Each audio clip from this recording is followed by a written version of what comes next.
बिस्मिल्लाहिर्रहमानिर्रहीम। Welcome back. आज का हमारा टॉपिक है about electron microscope. Electron microscope. Last lecture में हमने पढ़ा था लाइट माइक्रोस्कोप के बारे में, उसकी रेजोल्यूशन, उसकी मैग्नीफिकेशन एंड ऑल दैट। आज हम जो है वो पढ़ेंगे इलेक्ट्रॉन माइक्रोस्कोप के बारे में। We use electron to see our specimen in electron microscope. This is the advanced form of microscope. सबसे पहला पॉइंट क्या बना इसका, ये एडवांस फॉर्म है हमारे पास माइक्रोस्कोप की। Advance form of microscope electron microscope है। इसमें हमारे पास स्पेसिमन क्या होगा, electron. That is why it is called electron microscope. यहाँ पे हमारे पास बीम ऑफ इलेक्ट्रॉन है, तो वी हैव इलेक्ट्रोमैग्नेटिक लेंस। पीछे सिंपल लेंस पढ़े थे हमने, तो इसमें हमारे पास इलेक्ट्रोमैग्नेटिक लेंस होंगे, क्योंकि we can not pass electron through glass lens.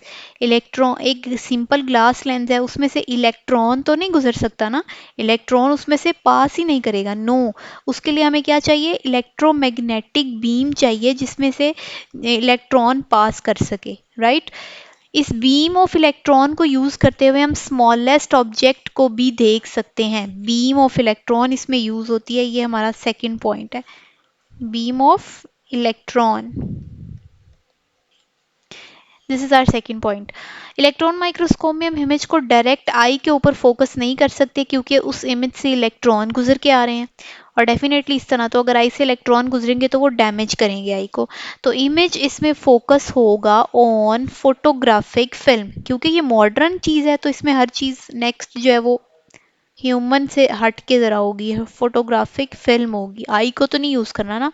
या फिर उसका माइक्रोग्राफ ले लेंगे, जैसे मैंने पिछली बार बताया था कि माइक्रोग्राफ क्या होता है, जो माइक्रोस्कोप के ऊपर लेंस रख के पिक्चर कैप्चर की जाती है, उसको माइक्रोग्राफ कहते हैं, राइट। उस माइक्रोस्कोप में इनबिल्ट कैमरा होगा, कैमरा के थ्रू जैसे ही फोकस होगा तो उससे इमेज आ जाएगी। ये पॉइंट आपने याद रखना है, इनबिल्ट कैमरा है उसके अंदर, और कैमरा के थ्रू जैसे ही फोकस हुआ, कैमरा है तो ऑटोमेटिकली फोकस हो जाएगा, तो उससे इमेज आ जाएगी। अब दो इंपॉर्टेंट बातें, मैग्निफिकेशन और रेजोल्यूशन पावर देख लेते हैं इसकी। इलेक्ट्रॉन माइक्रोस्कोप की मैग्निफिकेशन कितनी है, 2,50,000, 50,000 एक्स, ठीक है।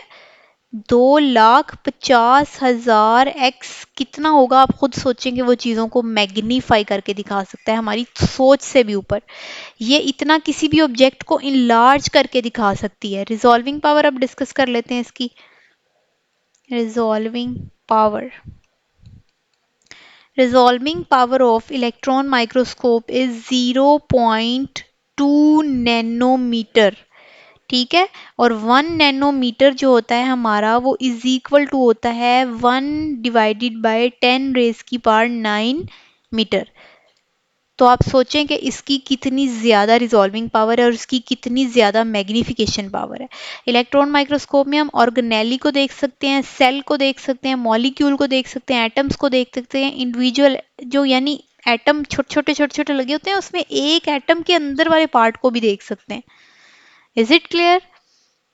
यहाँ तक आपको ये बातें क्लियर हो गई। इलेक्ट्रॉन माइक्रोस्कोप में हम क्या क्या देख सकते हैं। आगे आ जाती है इलेक्ट्रॉन माइक्रोस्कोप की दो इंपॉर्टेंट टाइप्स, ठीक है। ये आपके सामने इमेज है, अब इस इमेज को देखें। SEM TEM, अभी तो आपको नहीं समझ आ रही है क्या चीज़ है, अब हम इसकी डिटेल पढ़ेंगे तो आपको समझ आएगी। दो टाइप्स हैं हमारे पास इलेक्ट्रॉन माइक्रोस्कोप की। First is scanning electron microscope, और सेकंड है हमारे पास ट्रांसमिशन इलेक्ट्रॉन माइक्रोस्कोप। स्कैनिंग को हम कहते हैं SEM, और ट्रांसमिशन इलेक्ट्रॉन माइक्रोस्कोप को हम कहते हैं TEM, ठीक है। ये एब्रीवेशन है इसकी, अब आपने याद रखनी। अब हम इनको सेपरेटली स्टडी कर लेते हैं। स्कैनिंग का मतलब क्या होता है, आपको पता है ना। स्कैनिंग, स्कैनिंग का मतलब होता है स्कैन करना किसी भी चीज को, ठीक है। आउटर स्ट्रक्चर की भी स्टडी करना, इंटरनल स्ट्रक्चर की भी स्टडी करना। इसमें क्या होगा, बीम ऑफ इलेक्ट्रॉन अंदर से नहीं गुजारने, स्पेसिमेन की सरफेस से रिफ्लेक्ट हो जाएंगे, ये अंदर तक नहीं जाएगी। सॉरी, स्कैनिंग का मतलब क्या, सिर्फ हमने आउटर स्ट्रक्चर की स्टडी करनी है, ये ऊपर से किसी भी चीज के गुजर जाएगा। इसकी सरफेस कैसी होती है, मेटल कोटेड सरफेस होती है इलेक्ट्रॉन माइक्रोस्कोप की, उससे ये रिफ्लेक्ट हो जाएगा। कौन सी, metal coated, metal coated surface से ये यहाँ आएगा और यहीं से वापस चला जाएगा, अंदर नहीं आएगा। इसके कंपैरिजन में अगर हम टीएम की बात करें तो टीएम में क्या होता है कि ट्रांसमिट, ये ट्रांसमिशन किसे कहते हैं, ट्रांसमिट किसे कहते हैं, किसी एक चीज को आगे पहुंचा देना। हम कहते हैं ना ये वायरस ट्रांसमिट होता है, तो यानी एक बंदे से दूसरे में जाता है, तो इस तरह आगे पहुंचा देना। एक स्पेसिमेन है, बीम ऑफ इलेक्ट्रॉन एक तरफ से आएगी, ये स्पेसिमेन है, बीम ऑफ इलेक्ट्रॉन ये एक तरफ से आएगी, दूसरी तरफ से पास कर लेगी। Beam of electron will pass through specimen, इसके अंदर से गुजर जाएगी। जब गुजरेगी तो इससे हम सेल के इंटरनल स्ट्रक्चर देखेंगे। इलेक्ट्रॉन माइक्रोस्कोप में हम स्पेसिमेन को वैक्यूम चैम्बर में रखते हैं। ये स्पेसिमेन जो है ये वैक्यूम में होगा, ठीक है, किसी चीज के ऊपर नहीं होगा। लाइट माइक्रोस्कोप में हम स्लाइड के ऊपर एक चीज रख के देखते हैं, ठीक है, वो फिर डेफिनेटली उसको पास नहीं कर सकता। वो सिंपल हवा में पड़ा हुआ होता है, एयर टच करेगी उसे, लेकिन इलेक्ट्रॉन माइक्रोस्कोप में वैक्यूम चैम्बर में रखते हैं। वैक्यूम चैम्बर में हम कोई जिंदा चीज नहीं रख सकते क्योंकि उसमें उसमें हवा नहीं होती, there is no air in vacuum chamber. तो फिर वहां पे तो जिंदा चीज रखेंगे भी तो वो मर जाएगी।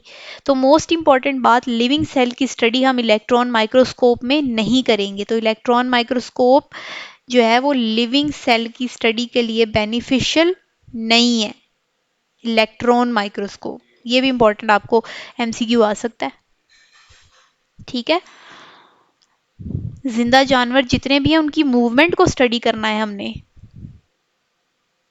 हम इलेक्ट्रॉन माइक्रोस्कोप को यूज नहीं कर सकते। अगर करेंगे तो वो, अगर हम वैक्यूम चैम्बर में रखेंगे, वहां एयर नहीं है तो उनकी डेथ हो जाएगी। उसकी स्टडी हुई तो फिर वो जिंदा नहीं रहेगा उसके बाद। Is that clear.